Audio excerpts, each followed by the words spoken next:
Assalamualaikum warahmatullahi wabarakatuh. Saya Tudlaina Rahmi akan memaparkan tentang tugas SGD 2 dengan judul kasus dampak olahraga terhadap sistem endokrin dan reproduksi.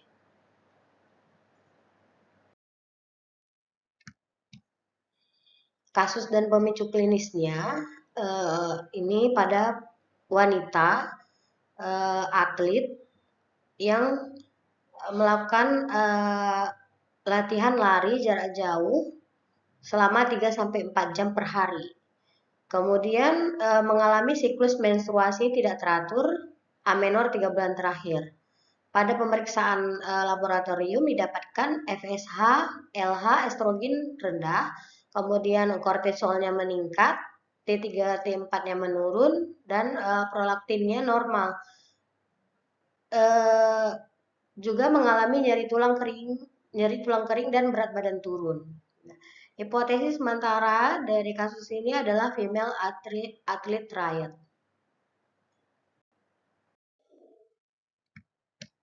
Sebelum kita membahas kasus selanjutnya, kita harus tahu dulu apa itu female athlete triad.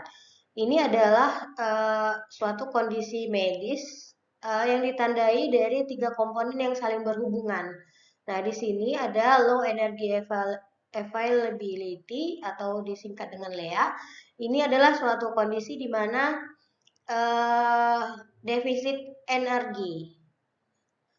Kemudian ini adalah ada menstrual dysfunction, di mana ini adalah kondisi gangguan menstruasi. Kemudian low bone mineral density atau BMD, ini adalah keluhan pada tulangnya. Nah, female athlete triad ini adalah terjadi akibat ketidakseimbangan antara kebutuhan energi dan asupan energi yang menyebabkan gangguan hormonal dan tulang. Nah, nanti akan kita jelaskan satu per satu.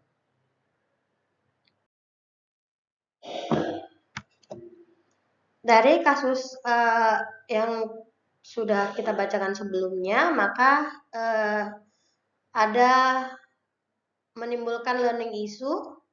Yang pertama itu mekanisme fisiologi tubuh saat olahraga intensif 3-4 jam per hari, kemudian mekanisme fisiologis siklus menstruasi, kemudian mekanisme atau penyebab gangguan menstruasi serta FSH, LH, dan estrogen pengaruhnya, kemudian hubungan kortisol meningkat dengan defisit kalori, hubungan T3, T4 menurun dengan defisit kalori, kemudian mekanisme nyeri pada tulang kering, interpretasi prolaktin normal, mekanisme tentang female athlete triad dan dampak jangka panjangnya, kemudian terakhir adalah mind map. Nanti akan satu persatu dari learning issue ini akan kita jelaskan. Selanjutnya adalah mekanisme fisiologi tubuh saat olahraga intensif, di mana selama olahraga intensif itu terjadi aktivasi pada saraf simpatis yang meningkat, kemudian karena olahraga intensif, jadi terjadi permintaan energi meningkat tajam.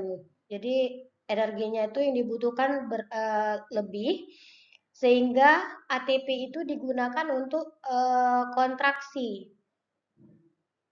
Resistensi itu pada kemudian metabolisme cepat pada glikogen sehingga glikogennya bisa turun, kemudian terjadi termoregulasi yang bekerja sehingga menimbulkan panas dan menghasilkan keringat yang tinggi. Nah, apabila asupan itu tidak meningkat, maka tubuh memasuki yang disebut dengan negative energy balance, sehingga menyebabkan low energy availability atau disebut dengan defisit energi. Kemudian terjadi adaptasi hormonal metabolik itu peningkatan kortisol, kemudian peningkatan katekolamin, kemudian perubahan growth hormone atau IGF-1, kemudian penurunan leptin dan perubahan grelin. Tujuan dari adaptasi ini yaitu untuk mempertahankan homeostasis energi, tetapi berpengaruh pada reproduksi dan tulang. Selanjutnya kita sedikit membahas tentang mekanisme fisiologi siklus menstruasi. Kita mengulang tentang apa itu siklus menstruasi, di mana ini adalah suatu proses fisiologis yang dikendalikan oleh koordinasi hormon dari sumbu HPO atau hypothalamus pituitary ovarium. Siklus berlangsung rata-rata 28 hari dan terbagi menjadi beberapa fase dengan mekanisme hormonal yang sangat teratur. Nah, ini pada situasi yang normal. Kemudian proses ini dimulai dari hipotalamus melepaskan GnRH secara pulsatif, merangsang pituitary anterior, kemudian melepaskan FSH dan LH, sehingga ovarium menghasilkan estrogen dan progesteron. Nah, kemudian endometrium merespon hormonal dan mengalami perubahan sesuai siklus. Korpus luteumnya menghilang, progesteron dan estrogen menurun, menyebabkan endometrium luruh. Nah, sehingga terjadilah menstruasi. Ini pada kondisi normal. Nah, pada gangguan pulsatif dari GnRH itu menyebabkan hipogonadotropi atau hipogonadisme, di mana penurunan LH atau FSH menyebabkan penurunan estrogen, sehingga terjadilah gangguan siklus menstruasi, bisa jadi oligomenoria atau amenoria. Kemudian mekanisme dari gangguan menstruasi dan penurunan FSH, LH, dan estrogen, di sini karena ada defisitnya energi, menyebabkan penurunan leptin dan meningkatkan hormon grelin, sehingga sinyal energi rendah menuju hipotalamus, dan hipotalamus menurunkan pulsatif GnRH, kemudian LH pulsatil juga menurun. Nah, karena hormon GnRH itu menurunkan FSH dan LH, disebabkan karena sinyal dari hipotalamus itu melemah. Jadi karena gangguan dari sinyal ke hipotalamus, estrogennya juga bisa menurun karena gangguan karena menurunnya GnRH. Estrogen itu menurun karena ovariumnya tidak dapat memproduksi estrogen dalam jumlah yang cukup. Nah, apa dampaknya? Dampaknya estrogen yang rendah menyebabkan gangguan pada siklus menstruasi.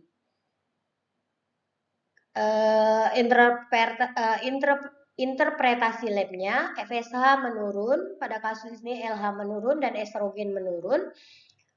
Ini menunjukkan adanya indikasi kepada hipogonadotropi, hipogonadisme atau FH. Ini adalah bukan hiperprolaktinemia karena prolaktinnya normal di kasus ini. Jadi ini bukan intinya bukan masalah di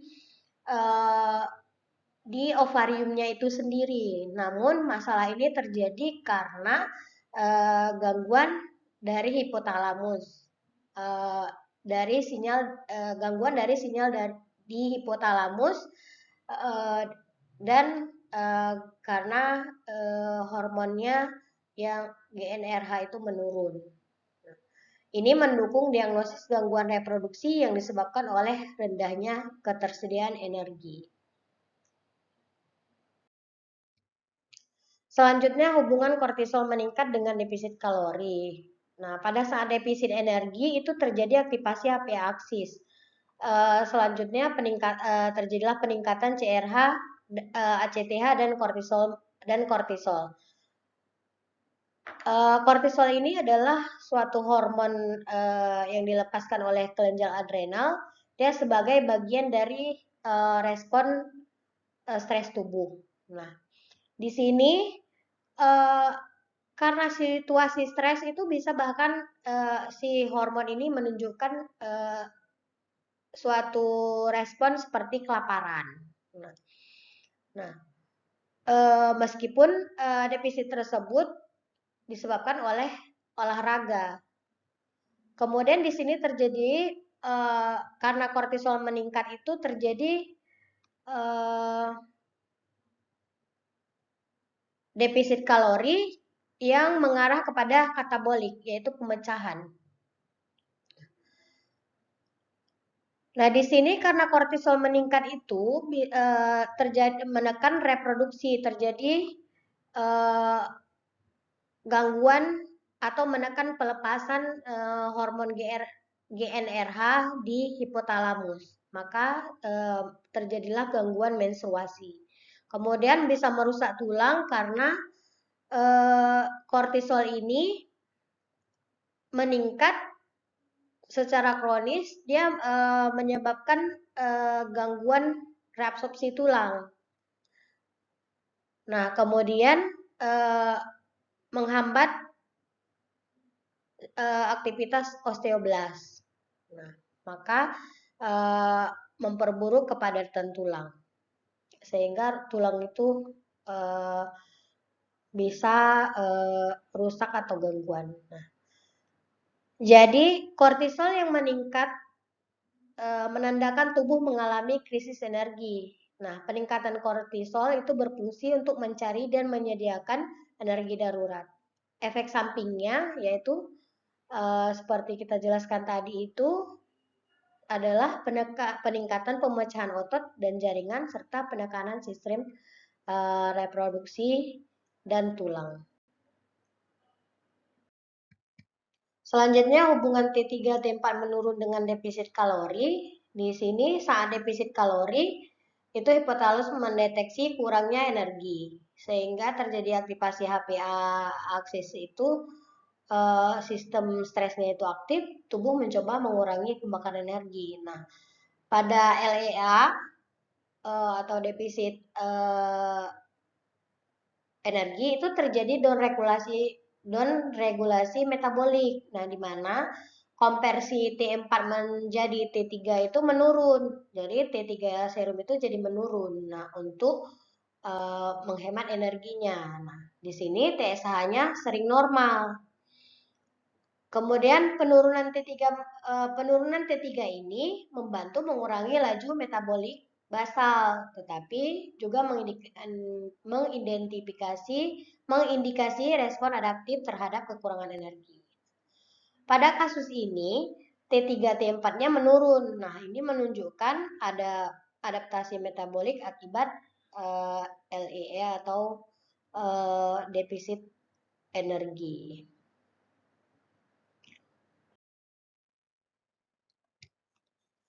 Nah, pada kasus ini juga terjadi nyeri pada tulang kering atau disebut dengan shin splint. Nah, penyebabnya itu pada pelari karena beban repetitif itu yang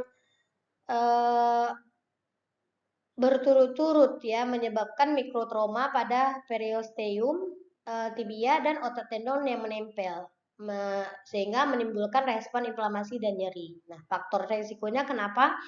Karena kenaikan volume atau intensitas latihan mendadak, kemudian teknik atau training error, permukaan keras, sepatu tidak sesuai, biasa misalnya keras, dan kepadatan tulang rendah, BMD-nya rendah, yang memperburuk toleransi beban. Sehingga resiko stres reaksi atau patah itu meningkat. Nah, pada female atlet triad ini, LEA itu menyebabkan BMD-nya rendah. Nah, maka ini adalah predisposisi nyeri tibial, stres, dan fraktur. Kemudian karena pada fat ini estrogennya juga menurun, aktivitas osteoklas itu meningkat, maka terjadilah reabsorpsi tulang meningkat. Kemudian di sini ada interpretasi prolaktin normal dari hasil lab pada kasus ini. Itu prolaktin meningkat itu sering menyebabkan amenor. Nah, prolaktinoma atau disebut juga prolaktinoma atau hiperprolaktinemia. Pada kasus ini, karena prolaktinnya normal, ini mensupport bahwa amenor bukan karena hiperprolaktinemia, tetapi lebih karena hipotalamus atau pituitari yang direpresi ya, yang direpresi oleh LEA atau karena stres pada hipotalamus. Kemudian jadi prolaktin normal membantu pengecualian etiologi lain. Nah, maksudnya karena hasil prolaktin itu normal, jadi pada kasus ini bisa mengesampingkan satu penyebab dari kasus ini.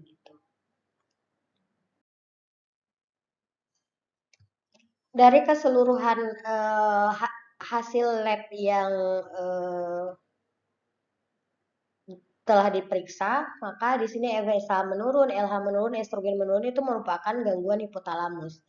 Kemudian adanya kortisol meningkat itu juga ada menandakan stres fisiologis akibat defisit energi. Kemudian T3 T4 yang menurun itu disebabkan karena adaptasi metabolik. Kemudian prolaktin normal ini karena bukan suatu penyebab hipofisis. Kemudian dari semua hasil keseluruhan di atas itu menyimpulkan bahwa amenor ini adalah amenor hipotalamik akibat energi rendah. Selanjutnya mekanisme tentang female athlete triad dan dampak jangka panjangnya ini adalah di mana ketika LEA ini terjadi, hormonal adaptasi itu terjadilah penurunan leptin, LH pulsatility, kemudian estrogen juga menurun, peningkatan kortisol dan T3-nya menurun. Nah, menyebabkan menstruasi disfungsional, yaitu gangguan menstruasi, kemudian estrogennya menurun, menyebabkan penurunan pembentukan tulang atau remodeling imbalance atau reabsorpsi itu menjadi lebih banyak. Kemudian terjadilah penurunan BMD, terjadilah peningkatan resiko fraktur stres dan osteoporosis prematur. Kemudian dampak jangka panjangnya infertilitas sementara, penurunan massa tulang jangka panjang atau osteopenia atau osteoporosis, kemudian peningkatan resiko fraktur, gangguan kardiometabolik kronik, gangguan mental atau depresi atau ansietas, serta penurunan performa olahraga bila tidak ditangani. Berikut adalah mind map dari female athlete triad ini. Itu karena adanya mekanisme molekuler atau adaptasi hormon menyebabkan LEA itu karena latihan berat kemudian terjadi defisit energi dan berat badan turun. Nah, di sini hasil labnya itu leptinnya itu menurun, ghrelinnya meningkat, growth hormonnya meningkat atau IGF-nya menurun, kemudian kortisolnya meningkat, T3-nya meningkat. Nah, ini sebelumnya sudah dijelaskan.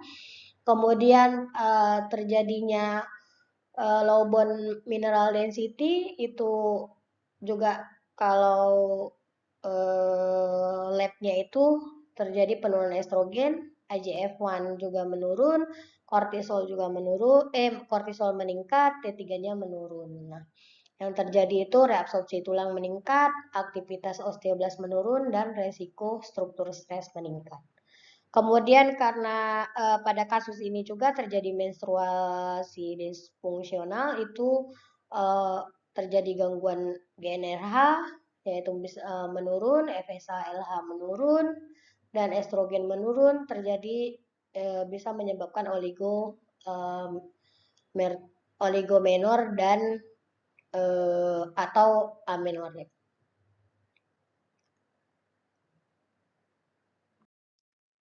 Kesimpulan, female athlete triad atau FAT terjadi akibat low energy availability atau defisit energi pada atlet dengan latihan intensif tanpa pemenuhan kebutuhan energi yang cukup. Kemudian LEA ini menurunkan leptin, T3 dan mengganggu pulsasi GnRH sehingga FSH, LH dan estrogen menurun, menyebabkan amenor hipotalamik. Kemudian peningkatan kortisol sebagai respons stres metabolik semakin menekan fungsi reproduksi dan mengganggu pembentukan tulang.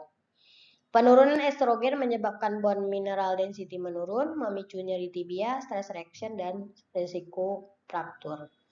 Secara keseluruhan, FAT memberikan dampak jangka panjang berupa gangguan siklus menstruasi, penurunan performa, osteopenia atau osteoporosis, serta risiko infertilitas bila tidak ditangani.